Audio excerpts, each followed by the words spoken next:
Hola, I'm Lisa, and welcome to the Unico Planner channel, your happy place for all things digital planning. You'll see that today I have a different setup and filming with my iPad versus my usual screen recording. This is because the Unico Planner is a very personal project of mine, and I wanted to come on here to share with all of you the excitement of the new 2026 Unico Planner release. This planner was an extensive amount of research, trial and error over the years, and just seeing how I use it and what I found what works not only for me, but for others. This entire video will be more casual in tone, but I feel it's right for what the planner means to me that I walk you through this planner personally and in real time. So with that out of the way, let's get started. I typically start off all videos with the same disclaimer over what tools and apps to use, so this one's no different. To be able to use the Unico Planner, we'll need some tools: a tablet, a stylus, and a note annotating app. I'm using an iPad Pro and an Apple Pencil Pro with GoodNotes, but this planner works with Android tablets, different stylus options, and other apps. And of course, some coffee. Well, at least I'm having a coffee, but if you prefer tea, some sparkling water, or even a Red Bull, grab it and let's get started. When you first purchase the planner on the Unico site, you'll download a zip folder. I usually download it into my iPad files section, but as long as you download it somewhere onto your device, you're good. I'll go ahead and open my files folder, and here you'll see the zip folder. We need to unzip this folder in order for us to use our planner, so for us to do that, just tap on the zip folder and it'll automatically unzip the folder with your files in it. Next, open your PDF annotation app. So in my case, it'll be GoodNotes. On the right side of your screen, you'll see a menu where you can tap on New, then tap on Import.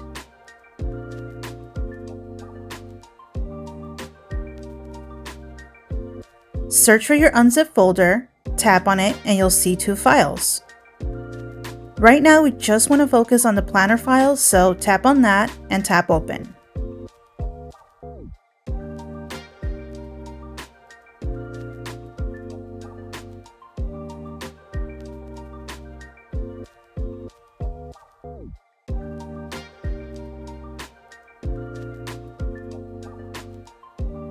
You'll see the main cover page here, which means you've successfully imported your new planner into your app.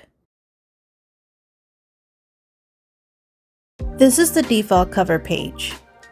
Honestly, I think that sometimes I overdo it with the blue-purple combo because I tend to use that for pretty much everything, but that's why I've added a variation of colors and design choices in this year's covers. Just in case you don't know what a cover page is, it's basically the front page that you see as the thumbnail when you exit your planner like this.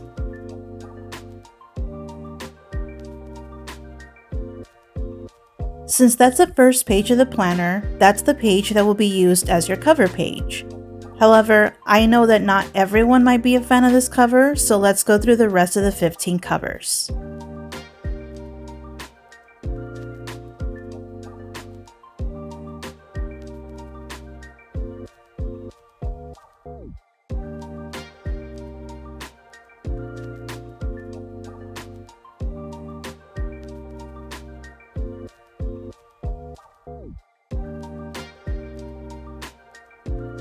If you want to use a different cover page, there's two options that you have.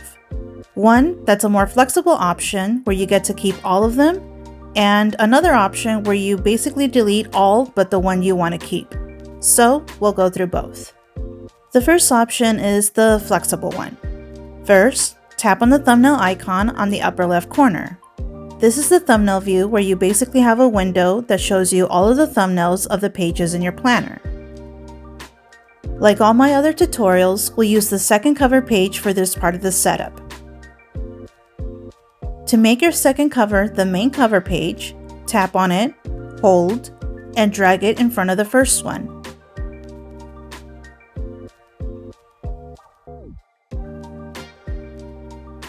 Now tap on the X to exit, tap on the home icon, and the cover we dragged is now the one that shows up as the main cover. You can do that for the rest of the covers if you like to keep them and switch them out this way. The second option is the permanent way. Here, all you have to do is delete any of the extra cover pages you don't want to keep.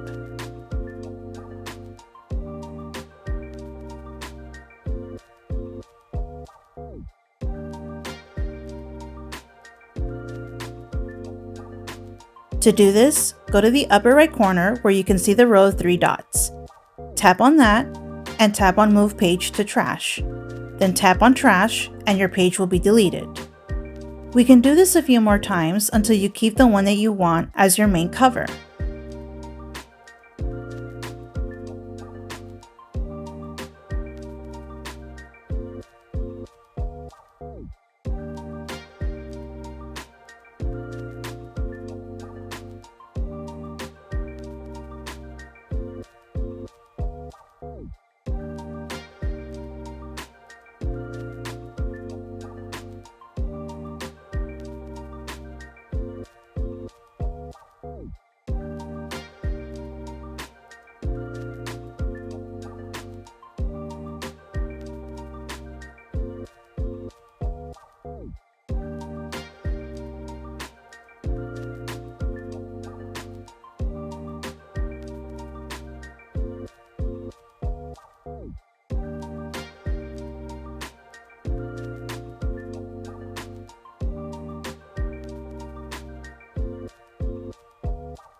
Let's take a look at our dashboard now. This dashboard is my pride and joy in the entire planner. It took some trial and error, but I definitely was able to get just the right amount of information and the right amount of balance with keeping it uncluttered but functional. I'm a big fan of this wave design to the left, and I think it represents the planner very well because life typically does come in waves, but it doesn't mean we can't take it with grace. If you look at the right side of the dashboard, you'll see 6 icons on the upper right corner, 5 sections going down the page, and some classic planner tabs next to them.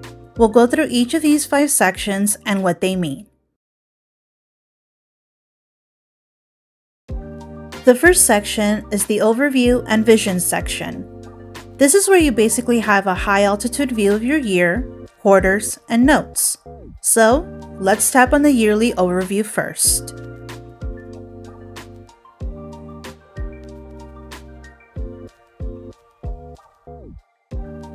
This is a pretty basic calendar view of your year with not much else going on. All of the dates in each month are linked out to the daily pages of that respective day, so we won't go through the daily page layout yet, but we can definitely tap on that right now to see an example.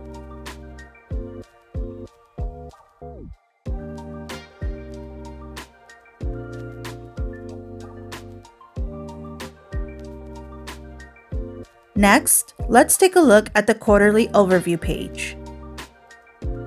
This page has 3 main sections. A gray bar going across the page listing each quarter, so January through March, April through June, July through September, and October through December.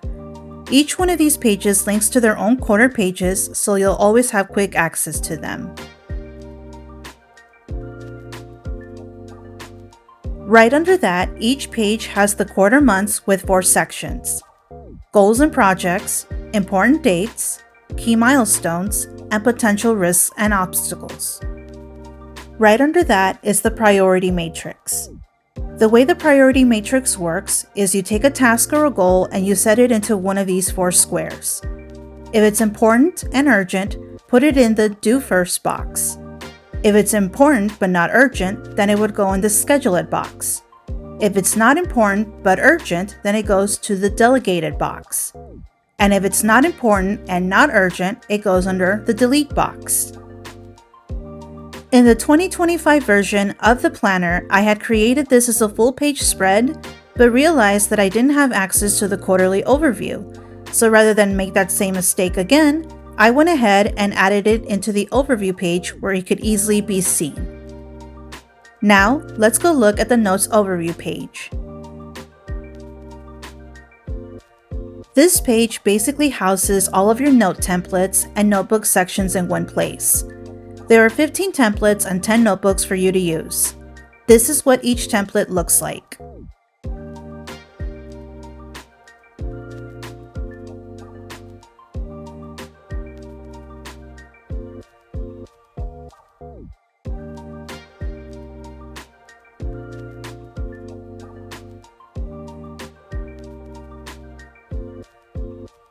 You can always tap on the pencil icon on top of your planner to go back to the Notes Overview section, and the section areas are basically all the same.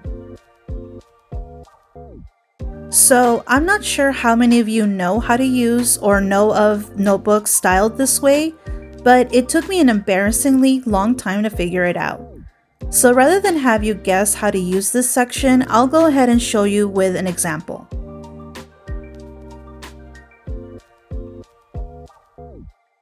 Let's say I want to make a to-do list for my groceries. I'll choose this template with the 4 sections.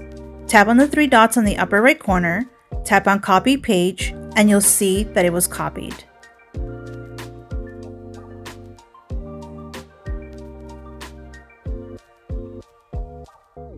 Now, I'll go back to my Notes Overview page, tap on the first section, tap on the 3 dots again, tap on Add Page, and you'll get this menu. Since I want to put it after the page, I'll leave it as is and tap Paste Page. Now the template you pasted will be right after your section cover.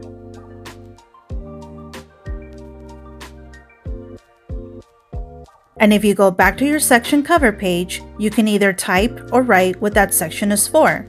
So for this example, I'll type in groceries.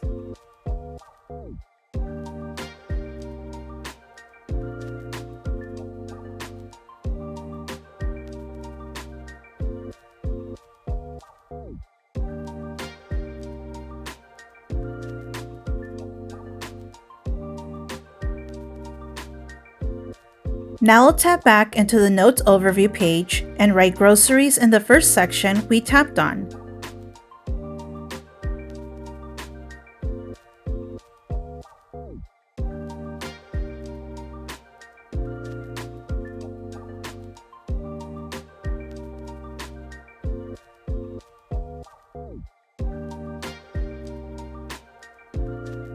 Exit out of editing mode and in read-only mode. You can tap on it and it'll take you directly to your groceries notebook. You can use these 10 notebooks for pretty much anything.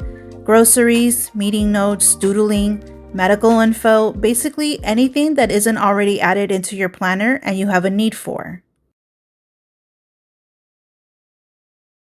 Back on the dashboard, we'll go down to the Plans and Purpose section. This is where the meat of the planner lives. You'll see that you have a monthly, weekly, and daily calendar section. Let's tap on Monthly Calendar to start. Here, you'll get a view of the 12 months of the year. This layout is very specific and from what I've seen, doesn't exist in any other planner that's currently out there. I know it may come as a shock because you probably expected a long list of months and weeks and days, but quite honestly, the purpose of Unico is to keep things simplified but functional. So rather than give you everything all at once, if you want to view a monthly calendar, you can choose which month you'd want to go to in a very clean but direct layout. This was primarily done to avoid overloading people with unneeded clutter and making it much more ADHD-friendly. So here, tap on the month that you want to see your monthly calendar and you'll see this page. Here, you have a calendar view of your chosen month. you'll see that the days of the week with a Monday start are going across the page and the weeks of the month are going down the page. All weeks link out to the weekly page layouts and each day links out to the respective daily pages. We won't focus on those now, but let me go ahead and show you what happens when you tap on them.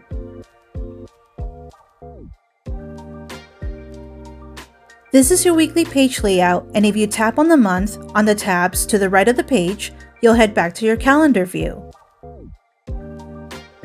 And if you tap on the day of the month, you'll reach this page. Tap on the tab, link again, and you'll wind up on the calendar page. Right under that is the bottom section divided into two sections. The first section on the left has this month's focus, top 3 priorities, and monthly goals. The right section is for notes. Let's go back to the dashboard and tap on the weekly calendar. You'll see this page style again, except this time it's for the weekly pages. If you tap on the month you want to go to, you'll see this page. The weekly layout is divided into two sections. The first section is your weekly schedule, which starts on Monday and goes all the way down to Sunday. Here, each day of the month is linked out to the daily pages, so I'll tap on that so you can see that it takes you to the daily page of that day.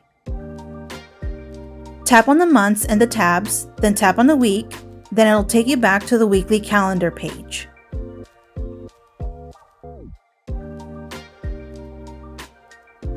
Right under the days, you'll see this little clock icon. If you tap on that, a Google Calendar window shows up where you can write an event for that day. We can exit out of that and take a look at the right section. Right at the top, you'll see a space for your week's focus. Right under that is your week's top 3 priorities with a to-do list right under. Next is the win of the week because go you! And what would a win be without a reward for that week? Under that, you have a section to reflect on your week and, of course, a notes section in case you run out of space for the rest of the week. Finally, you have a calendar section, but this isn't just any typical calendar. Here, you can tap on any of the weeks listed and you'll be able to go to any week of that month.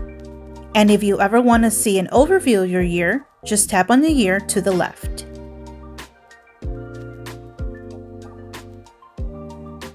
Finally, let's head to our daily calendar.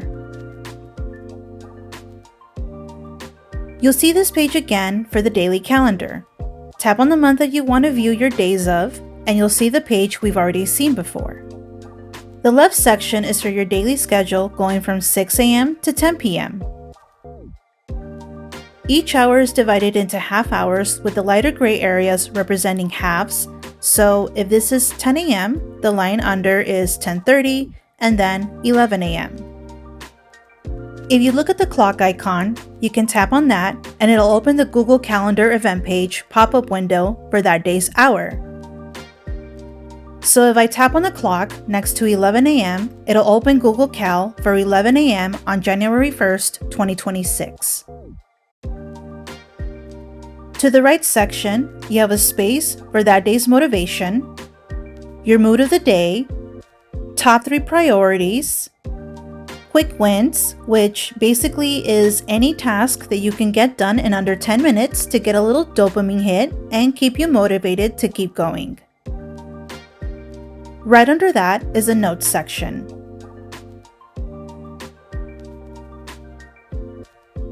A reward of the day, plus an end of the day reflection. Finally, you have the calendar view, which, much like the weekly layout, has a link to the yearly overview page to the left, with the days of that month linking out to their own daily pages to the right. For the habits and growth pages, you have 3 sections: monthly habits, weekly habits, and daily habits. Let's check out the monthly habits first. At the top of the page, you'll see that it says month. Because this is a weekly habit tracker, you can copy and paste this page based on the month that you're in. Here, you have a monthly habit tracker that allows you to write the habits you want to keep on track with every month. This section is pretty long because you might want to track multiple habits every month, so you have enough space to add all of that in. Under that is the rewards and ways to celebrate section in the big gray box area. This is where you can add your rewards, be it through pictures or writing. Right under that is a motivation insights section that basically asks what motivates you and what doesn't motivate you. Finally, an ample section for you to reflect on your habits, see how you did, what could improve, and what you can do without. Next, let's look at the weekly habits. This page is pretty much just like the monthly habits, except for the top section. You have 5 weeks at the end of the right side of the page, all with the numbers on top. That number represents every week of the month, so you can track your weekly habits here. Since this is pretty much the same sections for the rest of the page, we'll skip that and go to the daily habits. If you haven't noticed a pattern by now, the daily habits tracker is very much a lot like the previous 2 sections, except in the habits area.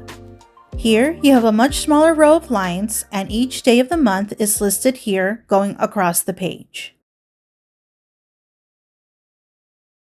Now, let's take a look at the Mind and Balance section. This section takes portions of the previous planner's layouts and also a portion of the Gracias Gratitude Journal from the Unico family, and places the most important parts of those into these 3 pages. Let's take a look at the Mood Tracker. The Mood Tracker is essentially a place where you log your mood every day of the month for the whole year. Going down the page are the days of the month, and going across the page are the months of the year. Right under that is the end of the year reflection area where you can reflect on how your mood affected your life, your view on things, maybe how you could improve what went right or what went wrong. This is really just an area for you to be able to put into words what the graph is giving you above visually. To the right section is a key for you to write the mood types that you may be feeling, like happy, sad, tired, determined, that sort of thing. The boxes to the right of each line are for you to color in so you can give your emotion color.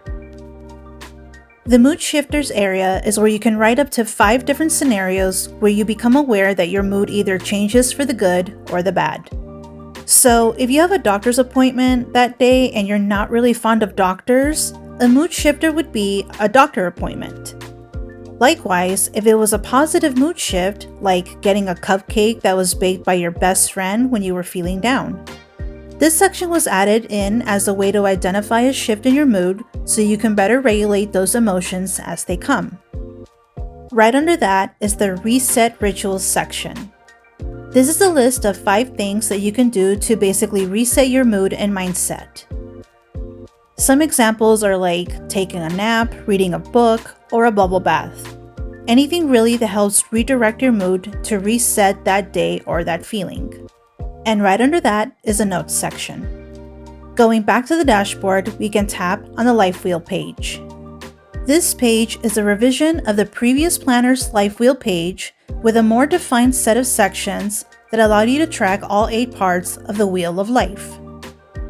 If you don't know what the Wheel of Life is, it basically takes important parts of your life and divides them into 8 sections, which are spirituality, career, finance, friends, health, personal growth, recreation, and relationships.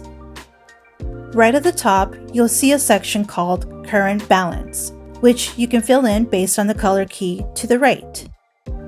The color key is divided into 3 sections. Low balance, so anything from 1 to 3, moderate balance, anything from 4 to 6, and high balance, anything from 7 to 10. Directly under that is a focus area for that month, which can help you stay aligned with your goal. You can use 3 color choices and then color in the wheel with either low, moderate, or high, based on where you are in your life right now. Directly under that is where you can write the month of the year you're doing your life wheel in. All you have to do is copy and paste this page for as many months as you want. The section under that is called the Progress Snapshot. Here, you have all the life areas listed on the left and your current rating, the goal, what actions to take, what's working, and what needs focus to the right. Under that is the reflections area where you can define your most balanced area, least balanced area, next month's focus area, and goals for next month's focus area.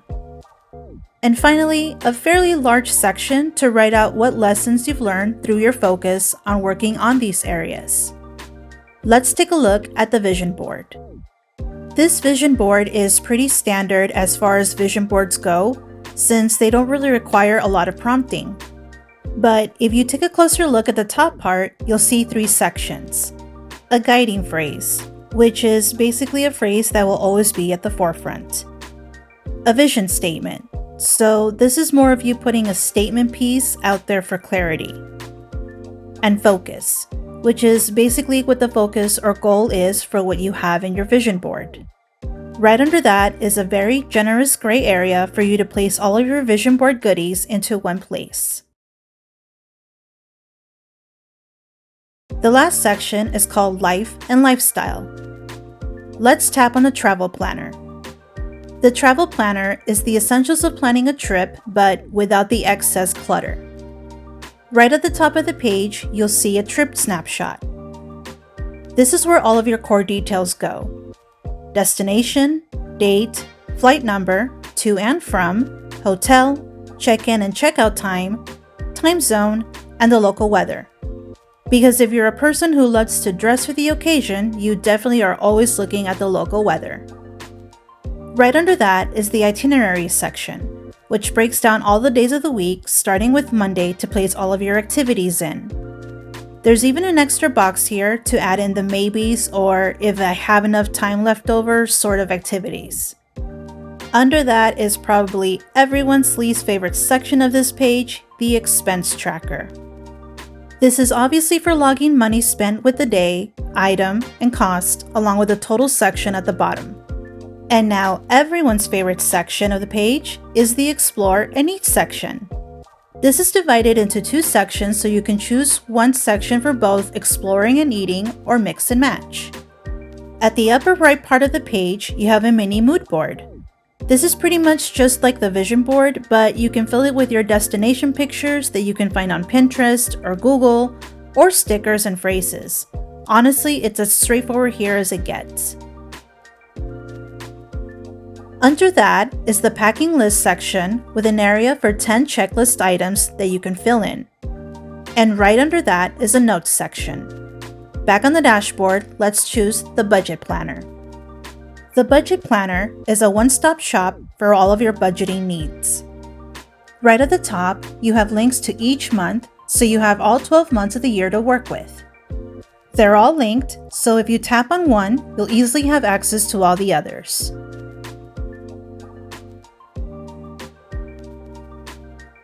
The left section is divided into 4 parts: income, savings, loans and debts, and subscriptions.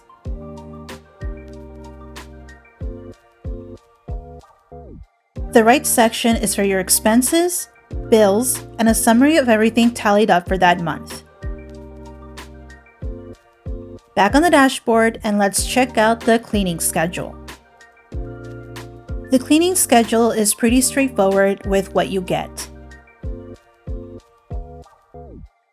This top area is divided into all 7 days of the week, starting with Monday.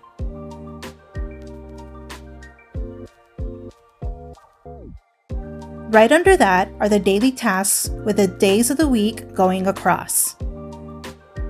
Across from that is the monthly tasks, which lists all the months of the year.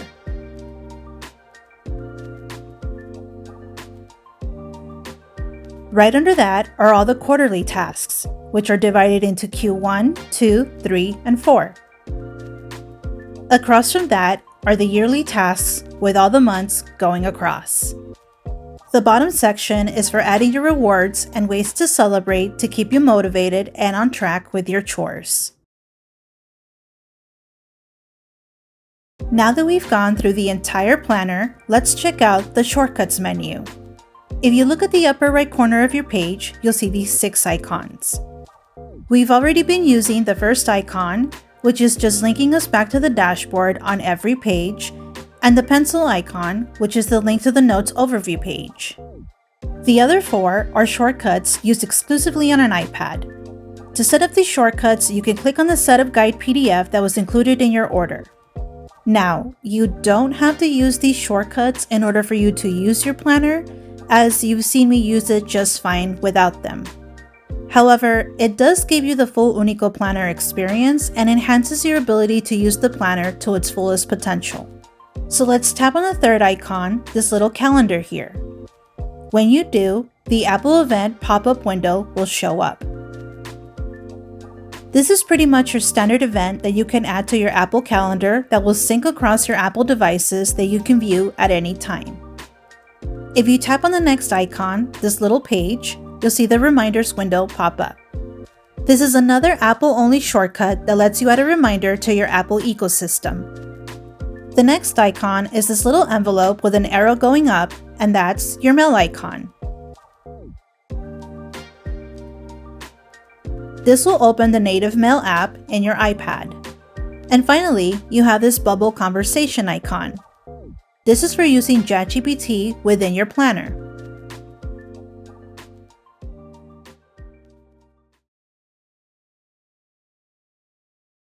One of the coolest and newest additions to the Unico Planner is the ability to change the tab colors to something more than the default grays.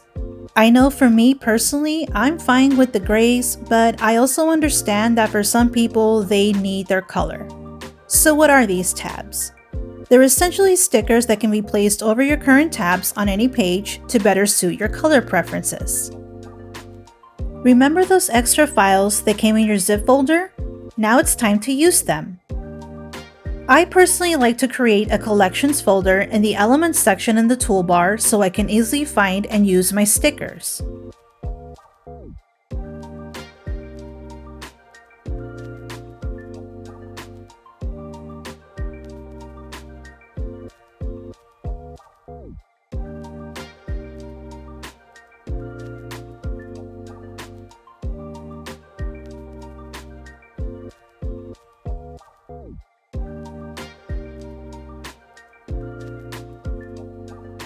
Now, let's take one of those tabs, tap on it, and it'll show up on your page like this.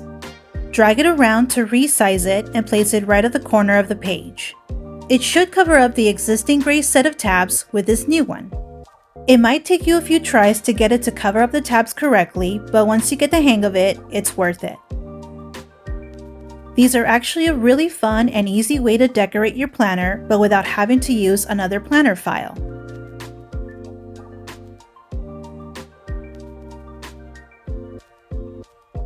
Once you tap out of editing mode, you can see that your links to your months on your tabs are still functional. But do keep in mind that in order for you to have these on every page, you would have to add them in manually.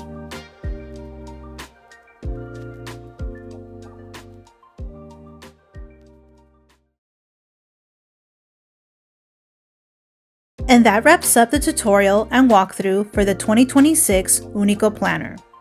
This was such a fun project for me to work on, and I'm very excited to share this with all of you and to see what you create with it.